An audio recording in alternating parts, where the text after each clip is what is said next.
Hello, my beautiful people. Assalamu alaikum. My name is Havanaya.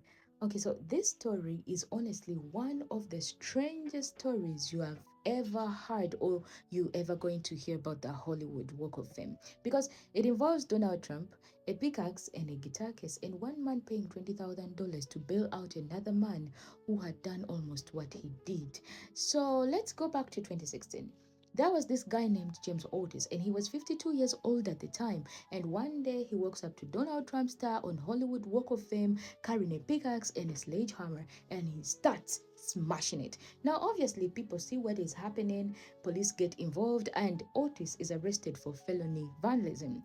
He eventually pleads no contest and gets community labor and is ordered to pay for the damage. And you would think that would be the end of it. But then, almost 2 years later, something almost identical happens, except this time around, it is a 24-year-old guy named Austin Clay.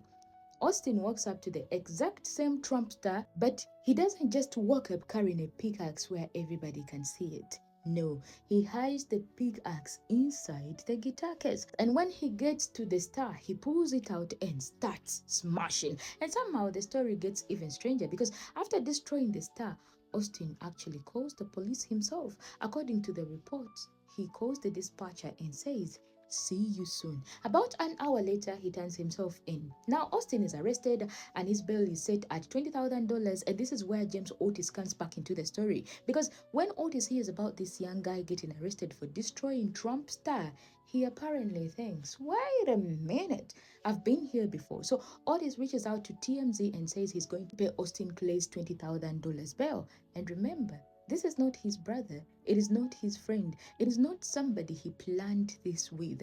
It is a guy he didn't even know. The only thing they had in common is that they both stood in front of the same Hollywood star with a pickaxe. And Otis actually keeps his word. He pays the $20,000 bail and he even says he wants to meet Austin after he's released. Now, meanwhile, Donald Trump's star keeps becoming a target.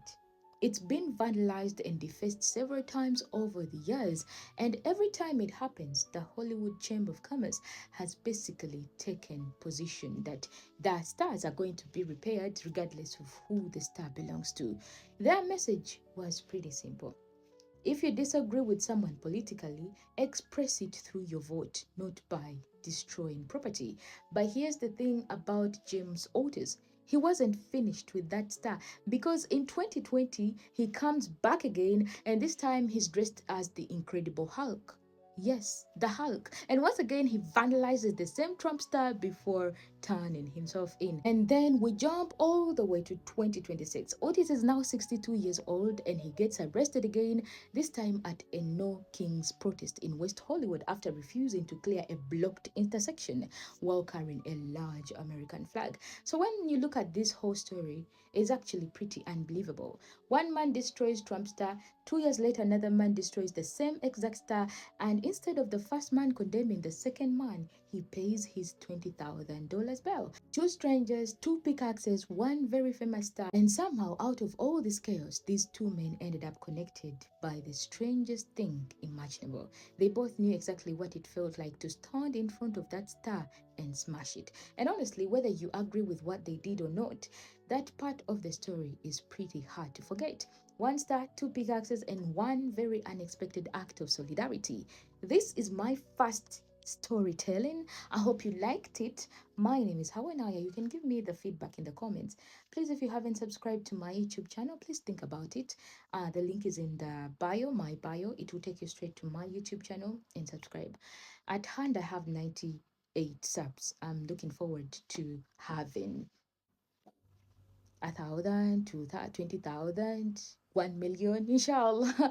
Anyways, my dreams are still valid. Please help me subscribe. And if you liked this story, please let me know your feedback. Assalamu alaikum wa rahmatullahi wa barakatuh.